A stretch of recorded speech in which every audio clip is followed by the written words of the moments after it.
আপনি কি কখনো গভীরভাবে ভেবে দেখেছেন কেন আমাদের সপ্তাহে ঠিক 7 দিন, কেন 8 দিন নয় বা 10 দিন?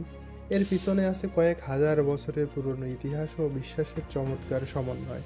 এই ধারণা শুরু হয়েছিল প্রায় 4000 বছর আগে, খ্রিস্টপূর্ব 2000 সালের দিকে বেবিলনীয় সভ্যতায়। সেই সময়কার জ্যোতিষীরা আকাশ পর্যবেক্ষণ করে সূর্য, চাঁদ এবং 5টি দৃশ্যমান গ্রহ যেমন মঙ্গল, বুধ, বৃহস্পতি, শুক্র এবং শনি, এই 7টি বস্তুকে স্বর্গীয় মনে করতেন। তারা বিশ্বাস করতেন এই 7 গ্রহ মানব জীবনে দৈনন্দিন প্রভাব ফেলে। সেই থেকেই তারা সপ্তাহে 7 দিনের ধারণা তৈরি করে। এই তথ্য পাওয়া যায় নাসা এর অ্যানসিয়েন্ট অ্যাস্ট্রোনমি রিপোর্ট এবং বেবিলনিয়ান ক্লে ট্যাবলেটের জ্যোতিষলিপি থেকে।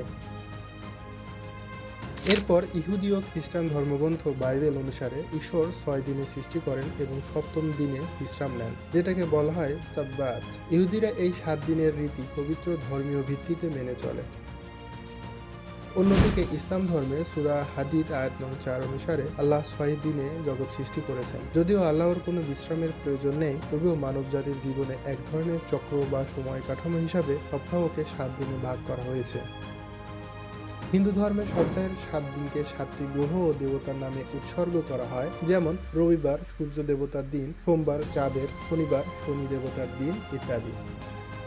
আবার প্রাচীন রোমানরা প্রথমে 8 দিনের সপ্তাহ ব্যবহার করত, যেটা ছিল ন্যান্ডিনাল সাইকল। কিন্তু খ্রিস্টীয় 4th শতাব্দীতে অর্থাৎ 321 খ্রিস্টাব্দে রোমান সম্রাট কনস্টান্টিন সানডে বা রবিবারকে খ্রিস্টানদের জন্য সরকারি বিশ্রামের দিন ঘোষণা করেন। এরপর থেকেই রোমান সাম্রাজ্যে 7 দিনের সপ্তাহ কার্যকর হয়।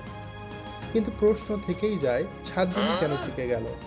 7 একটি ম্যানেজেবল সংখ্যা, মানুষ সহজেই মনে রাখতে পারে, ধর্মীয় ভিত্তি থাকায় মানুষ চর্চা ধরে রেখেছে। বর্তমানে 7 দিনের সপ্তাহ ইউরোপ, এশিয়া, মধ্যপ্রাচ্য হয়ে বিশ্বব্যাপী গৃহীত। 1988 সালে ইন্টারন্যাশনাল অর্গানাইজেশন ফর স্ট্যান্ডার্ডাইজেশন সোমবারকে সপ্তাহের প্রথম দিন হিসাবে নির্ধারণ করেন। আজ আমরা যে 7 দিনের রুটিনে বাঁচি তা কোনো একদিনে তৈরি হয়নি।